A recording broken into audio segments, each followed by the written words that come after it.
The humidity hung thick over Beaufort County, South Carolina, like a wool blanket soaked in summer rain.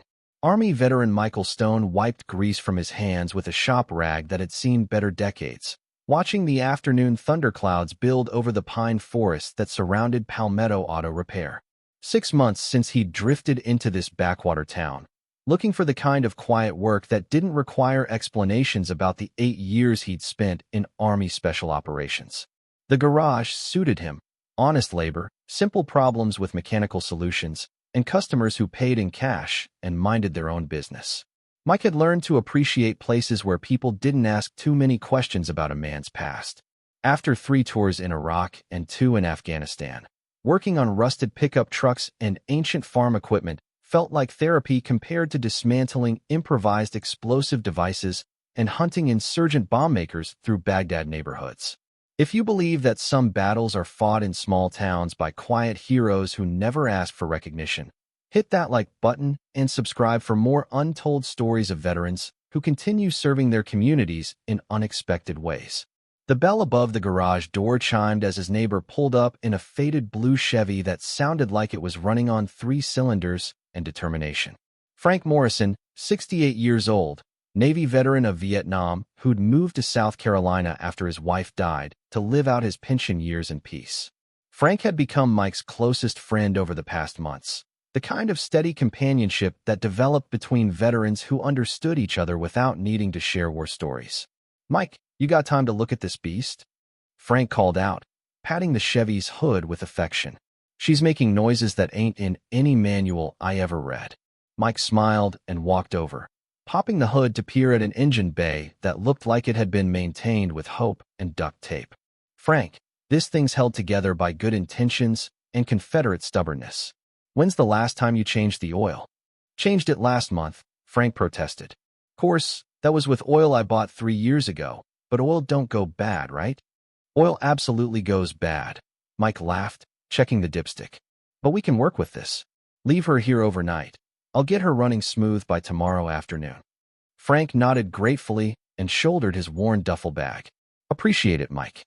I'm heading out early tomorrow for a fishing trip down to Hilton Head. Week-long charter, just me and the water. Doctor says I need to relax more." "Sounds perfect.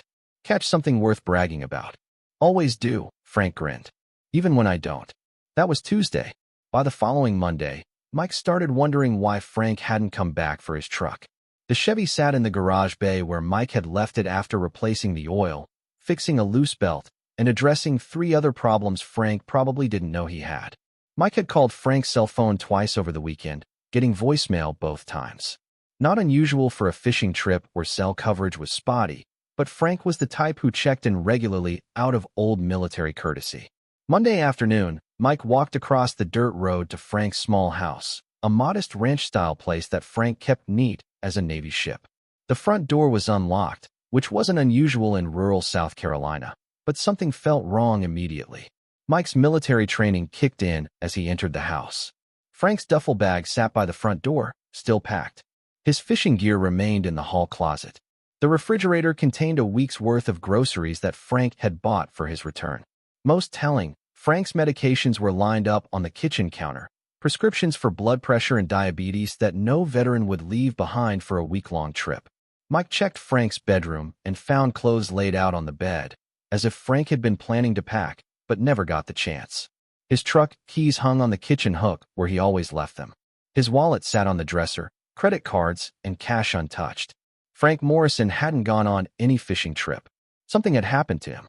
Mike drove to the Beaufort County Sheriff's Office, a modern building that served a rural area where serious crime was usually limited to domestic disputes and drug-related incidents. Deputy Sheriff Amanda Hayes listened to Mike's concerns with professional courtesy but obvious skepticism. "Mr. Stone, Mr. Morrison is a grown man who can travel without checking in with neighbors," Hayes explained. "Maybe he decided to extend his fishing trip or visit friends somewhere else." "His medication is still at the house," Mike replied. "Frank's diabetic. He wouldn't leave his insulin behind for any reason. People forget things when they're excited about vacations." Mike pulled out his phone and showed Hayes the photographs he'd taken at Frank's house. "His duffel bag is packed, but never left. His fishing gear is in the closet. His truck keys are on the hook. This wasn't a planned trip. Hayes reviewed the photos with more interest. When did you last see Mr. Morrison? Tuesday afternoon. He dropped his truck off for repairs and mentioned a fishing charter to Hilton Head. Said he was leaving early Wednesday morning. Did he mention the name of the charter company? No, but I could call around to the local ones. Hayes made notes in her report. Mr. Stone, I appreciate your concern for your neighbor, but we need more evidence before we can classify this as a missing person case. Mr. Morrison might have changed his plans, met up with friends, decided to travel somewhere else. It happens more than you'd think with older folks who suddenly have freedom to be spontaneous. Mike felt the familiar frustration he'd experienced in Iraq when local officials were more interested in maintaining calm than investigating serious problems. Deputy Hayes, Frank Morrison is a Navy veteran with 40 years of military discipline. He doesn't just disappear without explanation. I understand your military background makes you want to approach this systematically, Hayes said, her tone suggesting she'd dealt with concerned veterans before. But civilian life operates differently than military operations. People have the right to change their plans without filing reports. Mike left the sheriff's office unsatisfied but not surprised. Rural law enforcement often lacked resources for comprehensive investigations, especially when the missing person was an older man who might have simply decided to extend a vacation. But Mike's special operations training had taught him to trust his instincts when situations didn't feel right. Frank Morrison's disappearance had too many inconsistencies to be explained by spontaneous travel plans. That evening, Mike drove to every fishing charter operation within 50 miles of Beaufort County. Most were small family businesses that kept informal records, but none had any booking for Frank Morrison during the week he'd claimed to be going fishing. More concerning, several charter captains mentioned that business had been slow recently due to unusual activity in coastal waters. Boats that weren't fishing or recreational, movements that suggested smuggling operations. Been seeing more traffic at night, explained Captain Jim Stevens, who ran sunset fishing trips from a marina near Hilton Head. Boats running without lights, fast craft that ain't local. Fish and Wildlife has been asking questions, but they ain't sharing what they're investigating. Mike spent the next 2 days conducting what Army doctrine called area reconnaissance around Frank's disappearance. He retraced Frank's usual routines, talked to neighbors and local business owners, and slowly assembled a timeline of his friend's final days. What he discovered was disturbing. Frank had been visiting the VA clinic more frequently in recent weeks, not for medical appointments, but to help other veterans navigate bureaucratic procedures for benefits and disability claims. Several older veterans in the area had been receiving unexpected visits from people claiming to represent veteran assistance programs. People who asked detailed questions about finances, living situations, and family connections. Mike interviewed 3 older veterans who'd been approached by these assistance representatives. All described similar encounters. Well-dressed people with official-looking identification who offered help with benefit claims in exchange for personal information and temporary access to homes while paperwork was processed. Guy seemed legit, explained Harold Perkins, a 72-year-old Vietnam veteran who lived alone on a disability pension. Had VA forms, knew about my service record, offered to help me get benefits I'd been denied before. Said they needed to inspect my living situation to verify eligibility. Did they ask about other veterans in the area? Now that you mention it, yes. Asked about Frank Morrison specifically, wanted to know about his financial situation and whether he had family nearby. Mike felt his special operations instincts activate fully. This wasn't random crime or spontaneous disappearance. Frank Morrison had been targeted by people who were systematically identifying vulnerable veterans for some kind of exploitation scheme. Thursday night, Mike conducted surveillance of the rural roads around Frank's house, using night vision techniques learned during counterterrorism operations. His patience was rewarded around 2 a.m. when a black SUV with tinted windows drove slowly past Frank's house, its occupants clearly studying the property. Mike followed the SUV at a distance, maintaining tactical spacing while tracking its route through backroads that led toward the coast. The vehicle stopped at an abandoned fish processing plant 20 miles from Beaufort, where Mike observed 3 men unloading equipment and discussing plans in voices too low to overhear from his concealed position.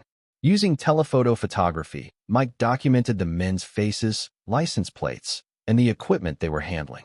What he saw confirmed his worst fears. The gear included restraints, sedatives, and communication equipment typical of kidnapping operations.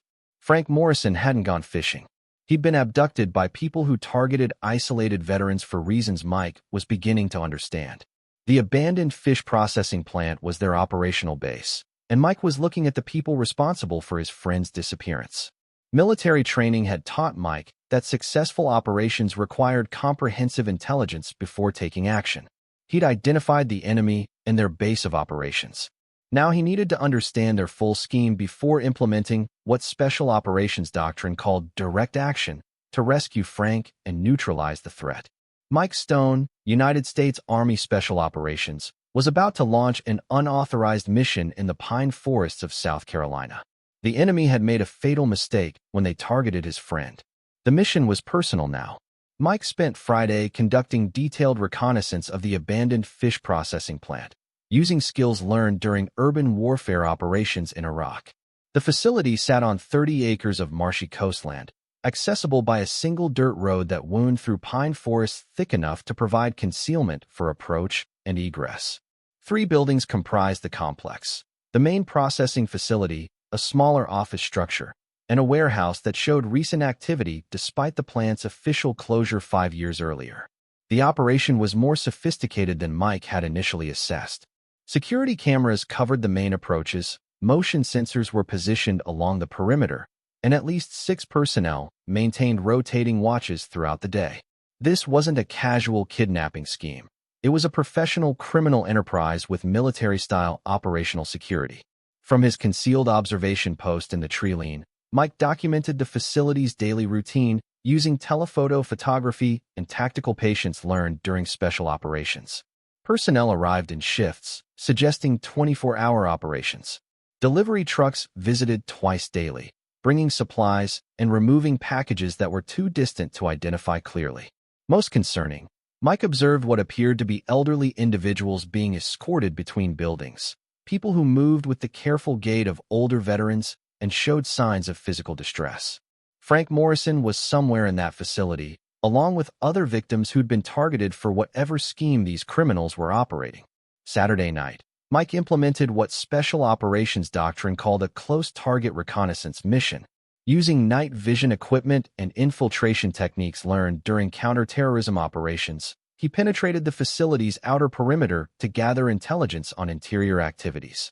The warehouse contained equipment that confirmed Mike's worst suspicions about the criminal enterprise he'd discovered. Industrial scales, packaging materials, and chemical processing equipment suggested drug manufacturing or distribution operations. But more disturbing were the living quarters that had been constructed in the building's rear section, makeshift cells that could house a dozen people in conditions barely suitable for animals. Mike photographed everything while remaining undetected, building a comprehensive intelligence picture of the facility layout and criminal activities. The main processing building had been converted into a drug laboratory where older veterans were being forced to package and process what appeared to be fentanyl for distribution throughout the Southeast. The scheme was diabolical in its efficiency.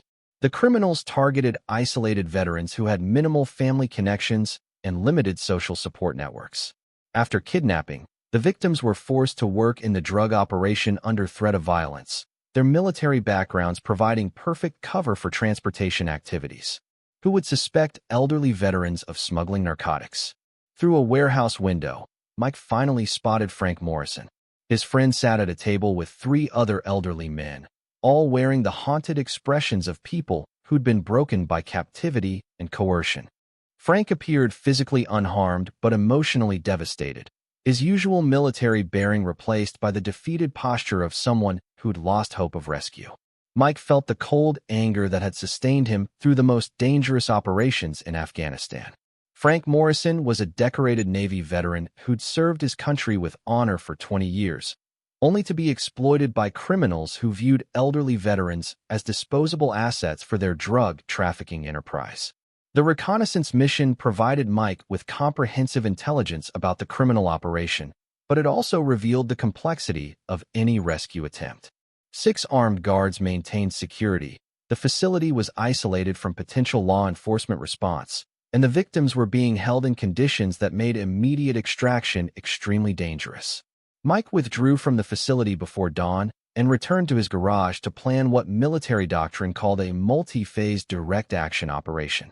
Frank Morrison and the other victims would be rescued, but the mission required systematic elimination of threats and careful coordination to ensure no victims were harmed during the action. Sunday morning, Mike drove to Beaufort County Sheriff's Office for another attempt at official law enforcement response. Deputy Hayes listened to his intelligence briefing with increasing interest as he presented photographs and documented evidence of the criminal operation. "This is significantly more serious than a missing person case," Hayes admitted, reviewing Mike's photographic evidence. "But the facility you're describing is outside our jurisdiction. We need to coordinate with state and federal agencies for an operation of this scope." "How long would that coordination take?" Mike asked. "Weeks, possibly months. We'd need to verify your intelligence, obtain warrants, coordinate with DEA and FBI, develop operational plans. These things take time when multiple agencies are involved." Mike had expected this response. Bureaucratic procedures that prioritized institutional coordination over immediate action were one reason why special operations units existed. Some situations required direct intervention by personnel trained to operate independently of conventional law enforcement protocols. "Deputy Hayes, those people don't have weeks or months. They're being exploited and possibly killed if they become liabilities to the operation." "Mr. Stone, I understand your urgency, but we have to follow proper procedures. I'll file reports with state authorities today and recommend immediate investigation, but you need to stay away from that facility. If these people are as dangerous as your intelligence suggests, civilian intervention could get you and the victims killed." Mike left the sheriff's office understanding that Frank Morrison's rescue would have to be accomplished through unofficial channels. Law enforcement agencies would eventually respond to his intelligence reports, but their bureaucratic timeline was incompatible with the immediate threat facing the kidnapped veterans. That afternoon, Mike began implementing what special operations called target preparation, systematic elimination of enemy personnel to reduce resistance during the primary rescue mission. The criminal organization had 6 security personnel working in rotating shifts, plus leadership elements who coordinated the drug trafficking operation. Mike's plan was straightforward. Eliminate the security threats individually over several days, then rescue the victims and destroy the criminal infrastructure before law enforcement agencies could mount their own operation. The approach required precise timing and absolute operational security to prevent the criminals from discovering the threat until it was too late to respond effectively. Monday night, Mike initiated the first phase of his operation. Using surveillance data gathered during reconnaissance, he identified the patrol patterns of security personnel who conducted perimeter checks around the facility.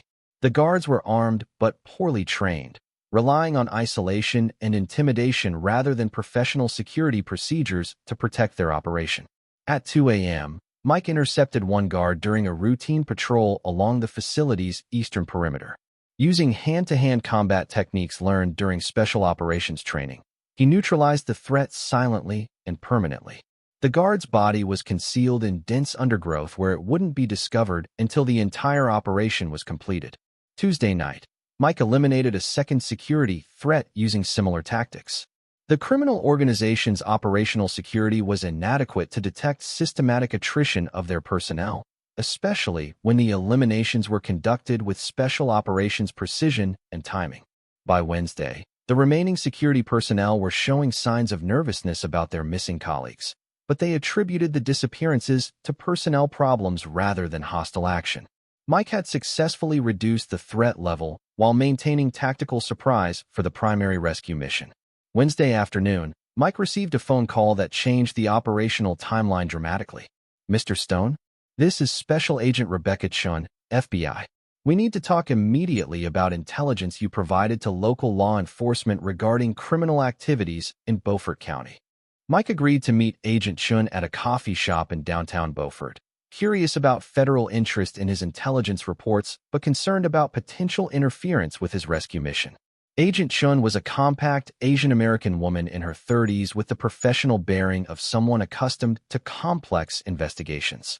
She reviewed Mike's intelligence package with obvious expertise, asking detailed questions about his reconnaissance methods and photographic evidence.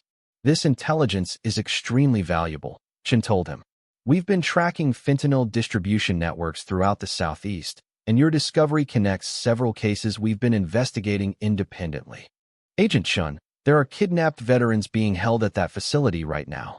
When can federal authorities mount a rescue operation? We're coordinating with DEA and state authorities for action within the next 2 weeks. But Mr. Stone, we need you to cease any surveillance or investigative activities immediately. Your continued presence near the facility could compromise our operation and endanger the victims." Mike understood the agent's concerns, but 2 weeks was unacceptable when Frank Morrison and other veterans were being exploited and possibly killed by their captors.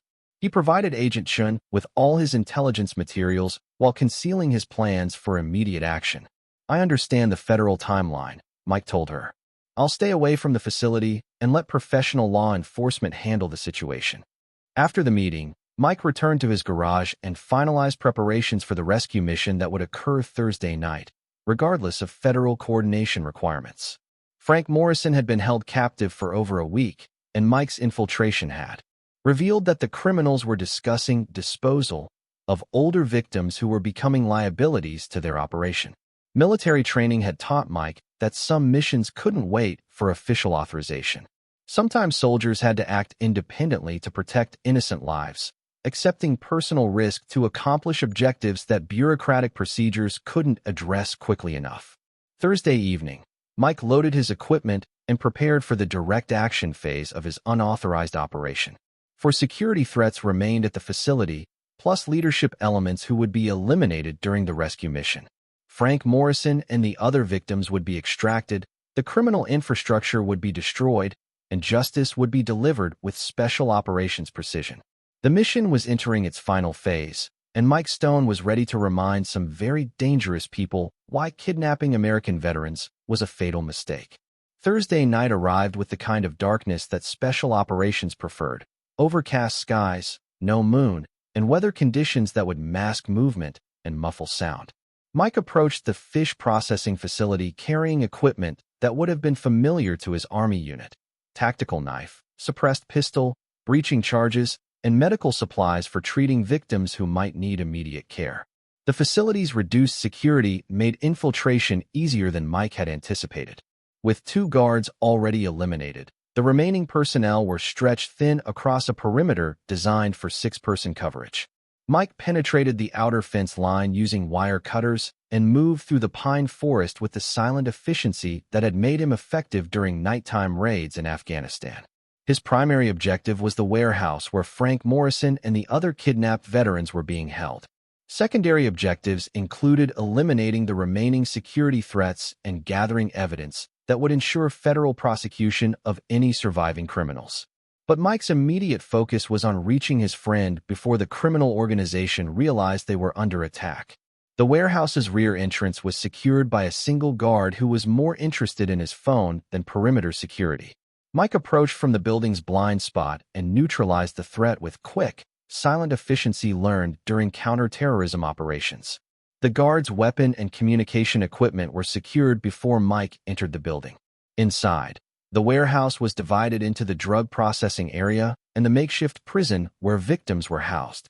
Mike moved through the processing section first, photographing equipment and gathering sample materials that federal investigators would need for prosecution. The scale of the operation was impressive. Hundreds of pounds of fentanyl were being packaged for distribution throughout the Southeast, generating millions in revenue for the criminal organization. But Mike's reconnaissance also revealed something more disturbing than drug trafficking. Medical equipment in one corner of the warehouse suggested the criminals were harvesting organs from victims who were no longer useful for their trafficking operation. Elderly veterans weren't just being exploited for labor, they were being murdered for their organs when they became liabilities. Frank Morrison hadn't just been kidnapped. He was scheduled for execution.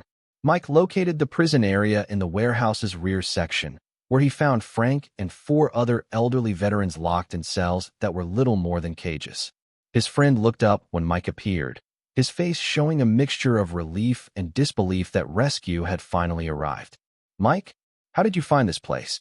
"Long story," Mike whispered, working on the cell locks with tools from his equipment kit. Are you injured?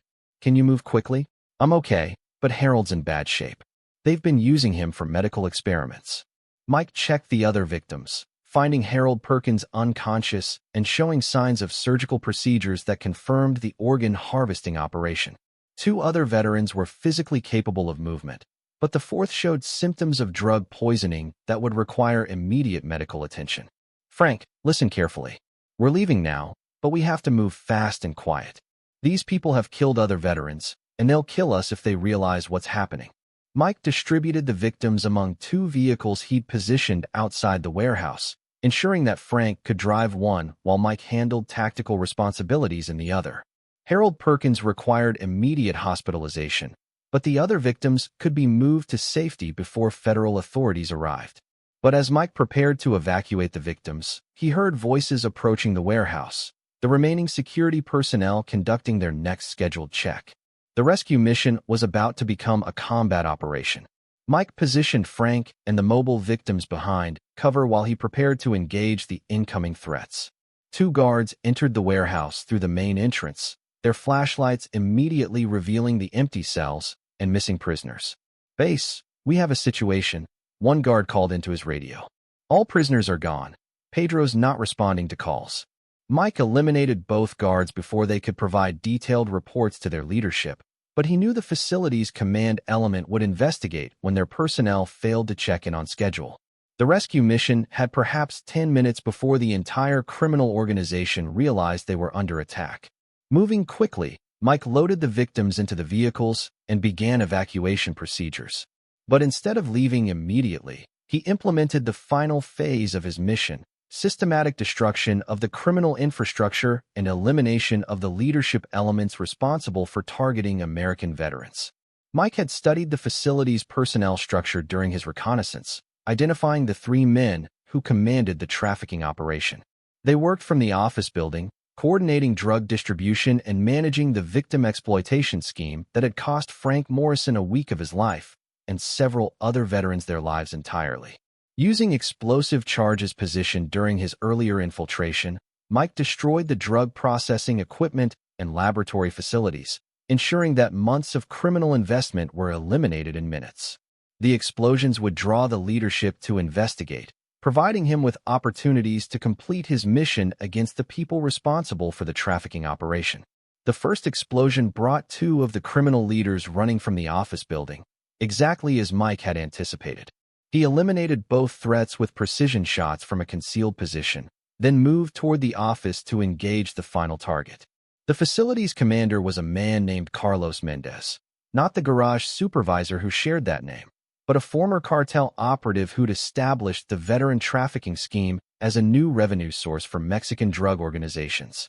Mike found Mendez in the office building, destroying computer records and preparing to evacuate before law enforcement could respond to the explosions. "Carlos Mendez?" Mike said from the office doorway, his weapon trained on the man responsible for Frank Morrison's kidnapping.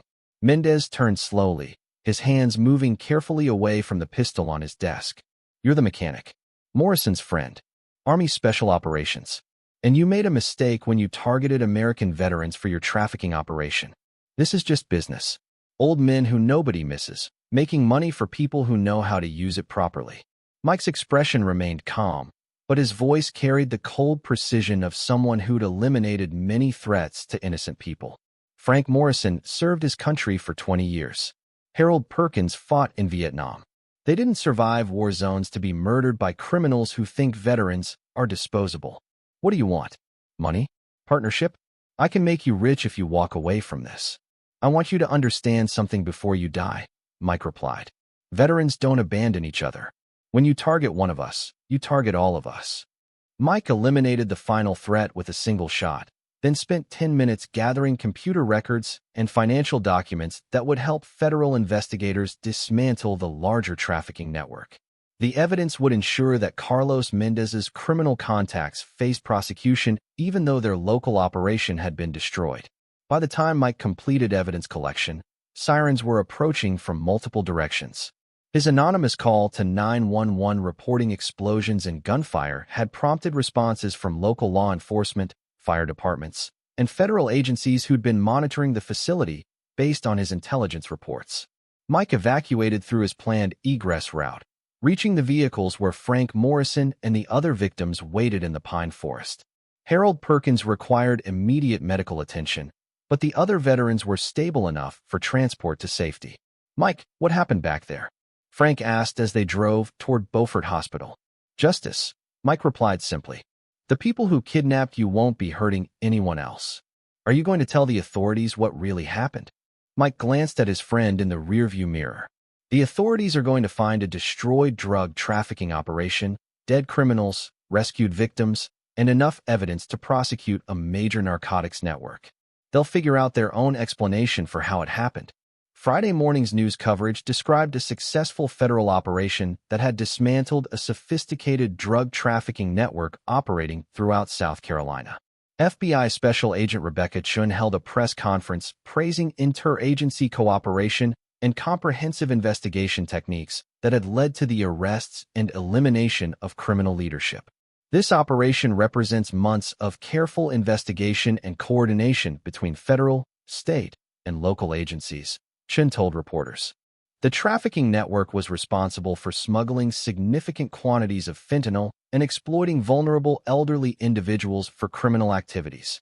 No mention was made of a mechanic who'd conducted unauthorized reconnaissance, eliminated security threats, and rescued kidnapped veterans while federal agencies developed their operational plans. Frank Morrison and the other victims were treated at Beaufort Hospital and provided with counseling services for trauma recovery. Harold Perkins survived his medical ordeal and eventually returned to his home with round-the-clock nursing care funded by seized criminal assets. Mike Stone returned to work at Palmetto Auto Repair, fixing trucks and farm equipment as if nothing had happened. Frank's Chevy sat in the garage bay where Mike had left it, running perfectly after the repairs he'd completed before his friend's kidnapping. 2 weeks after the rescue operation, Frank visited the garage to pick up his truck and thank Mike for saving his life. "You know, I never did get to go on that fishing trip," Frank said, handing Mike payment for the repair work. "Rain check," Mike replied. "When you're ready for some peaceful time on the water. What about you? You planning to stay in Beaufort County long-term?" Mike looked out at the pine forest that surrounded the garage, thinking about other small towns where veterans might need protection from people who viewed them as easy targets for exploitation. "Thinking about moving on soon. Heard there might be work for a good mechanic in Georgia." Frank nodded, understanding that some conversations didn't need detailed explanations. "Well, you ever need a reference for mechanic work, you let me know. I'll tell them you're the kind of guy who fixes problems that other people can't handle." That weekend, Mike loaded his tools into his pickup truck and drove north toward Interstate 95. In his rearview mirror, Beaufort County faded into South Carolina pine forests, but ahead lay other states where criminals might be targeting veterans who deserve protection instead of exploitation. Somewhere in Georgia, there might be an older veteran who needed help from someone who understood that military service created bonds that didn't expire with discharge papers. Mike Stone, United States Army Special Operations, was ready to provide that help. Some mechanics fixed engines. Some fixed problems that threatened innocent people. Mike Stone specialized in both.